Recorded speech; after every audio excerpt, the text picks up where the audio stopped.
ви Бог се, ние сме No Limit.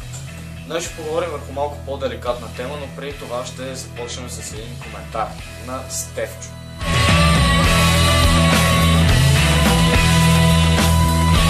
Стефчо!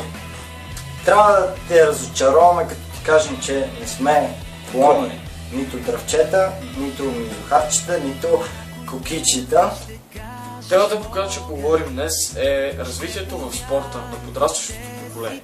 Първото, което е, не трябва да приемаме спорта за задължение или задача, ами просто трябва да му се насладим. Трябва да изпитвам удоволствие, когато практикуваме даден спорт.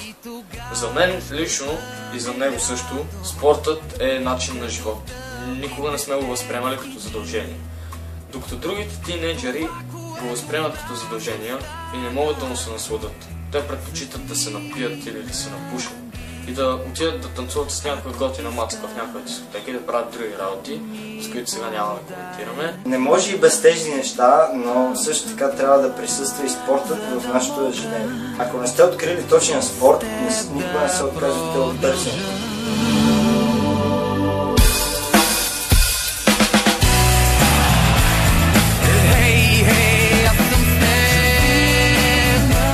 Разбира се, и спорта също си има отрицателни черти. Травми, контузии. Аз лично съм преминал през много контузии, като счупване на коляно, отлепване на капачка, шлатер, дископатия. За всичките тези контузии аз не се отказах, продължих да следвам мечтата си, която всъщност е футбола. За мен той е начин на живот, не просто задължение. Във всеки спорт присъстват тренировките. Но е много важно с тези тренировки да бъдат подкрепени с упоритост, с желание и амбиция.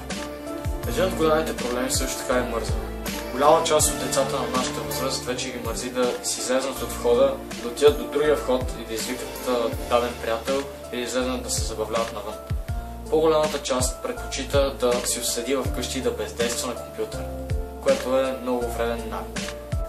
Из цялата ни страна има бази, като например изкуствени игрища и площадки, но те, за съжаление, стоят празни. Когато поемаме по пътя на един спорт, никога не трябва да се отказваме от него. Винаги трябва да следваме целите си, докато не ги постигнем.